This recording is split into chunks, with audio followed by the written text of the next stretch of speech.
नमस्कार शेतकरी मित्रांनो, खरीप हंगाम 2026-27 आता सुरू होणार आहे आणि या हंगामासाठी लागणाऱ्या जी काही बियाण्यांची गरज असते, त्या बियाण्यांच्या गरजेवरनं एक मोठा वाद आता बाहेर येत आहे. तो वाद असा आहे, की सरकारने एस-टी-बी-टी बियाणे हे अधिकृतपणे म्हणजे त्याला मान्यता दिलेली नाही. आता सरकारने मान्यता दिलेली बियाणे कुठले तर बी-टी, जे की आपण कापूस किंवा इतर जे काही असतात त्यांच्यासाठी. आता हे जे काही एस-टी-बी-टी बियाणे याच्यावरनं सदाभाऊ खोत यांनी आयुक्तांना सरकारला इशारा दिलाय, की जर तुम्ही याला विरोध करत असाल, तर आम्ही जे की कृषी अधिकारी असतील, त्यांना आम्ही चाबकाने वार त्यांच्यावर करणार आहोत. नेमकं काय प्रकरण आहे ते जाणून घेऊया. त्याआधी मित्रांनो बघा, एस-टी-बी-टी म्हणजे काय तर हर्बिसाइड टॉलरंट बीटी कॉटन. याच्यामध्ये काही 2 प्रकारचे गुणधर्म असतात.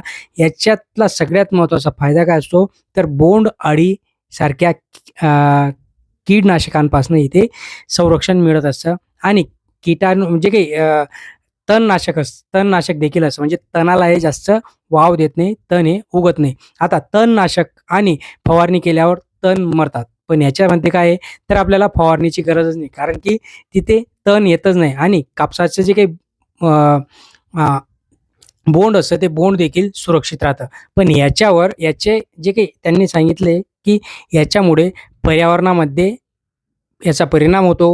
याच्यामधले जे काही विषाणू असतात ते पर्यावरणामध्ये पसरत असतात आणि त्याच्याने मनुष्य दृष्टीला हा धोका होतो. पण ह्याच्यावर सदाभाऊ खोत यांचं असं म्हणणं आहे, की जर तुम्ही मोठे-मोठे अधिकारी तुम्ही फक्त खुर्चीवर बसून एक शासन निर्णय जारी करत असाल, आमचा शेतकरी, आमचा मायबाप, आमचा शेतकऱ्याचं पोट तिथे बांधावर जाऊन काम करतं आणि देखील त्याला एवढं करून देखील त्याला काही मिळत नाही आणि म्हणूनच आता आम्ही आमच्या फायद्याचं बघणार, ज्यामुळे आमचा शेतकरी सुजलाम सुफलाम होईल. त्यामुळे आम्ही एस-टी-बी-टी बियाणे लावणारच. काय म्हटले सदाभाऊ खोत? नक्कीच बघा. चॅनलला अजून सबस्क्राईब केलं नसेल, सबस्क्राईब करा, लाईक करा. की कपाशीचं बियाणं असेल, मक्याचं बियाणं असेल, अजून सोयाबीनचं असेल, याच्यावर जी बंदी आहे ती बंदी आता कुठेतरी हटवली गेली पाहिजे. राज्यामध्ये जवळजवळ 40% आसपास आता एस-टी-बी-टी बियाणं शेतकरी आपल्या शेतामध्ये पेरणी करत आहे. आणि आता एक आयोगाने जाहीर काढलाय की एस-टी-बी-टी बियाणं हे जे विकतील त्यांच्यावर कारवाई करा, जे पेरणी करतील त्यांच्यावर कारवाई करा, पथकं तयार करा, अशाच वनांचा पेरा करेल. तुम्ही या जाती देणार नाही, खर्च शेतीचा मशागतीचा कमी करणार नाही आणि वर तुम्ही पथकं नेमणार, तर मी या कृषी विभागाच्या आयुक्तांना सांगतो, आपले अधिकारी शेतकऱ्याच्या बांधावर जर एस-टी-बी-टी बियाणं फेडायला आले तर चापकानं फोडले जाते.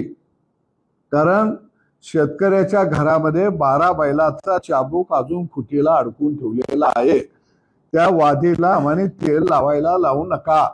तुम्ही पगार 1.5 लाख घेणार, एसी मध्ये बसणार, मग खुर्चीवर बसून आदेश काढणार आणि माझा बाप पुन्हा तणामध्ये शेता भातामध्ये लेकरा बाळासकट राबणार आणि त्याच्यावर तुम्ही जर छापा घालायला येणार असाल तर आमच्या शेतावर आलेला हा दरोडेखोर आहे असं समजून त्या अधिकाऱ्यांना फोडून काढलं जाईल.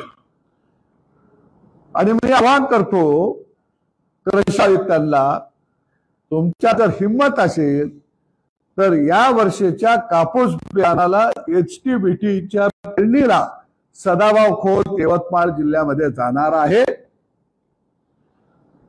पेरणी करायला धुऱ्यावरती पाबरीवरती हात ठेवायला आयुक्त साहेबांनी तिथं शेतकऱ्याच्या शेतावर यावं, बैलाच्या जाग्यावर आयुक्ताला झुंपून हाणला जाईल आणि पेरणी केली जाईल.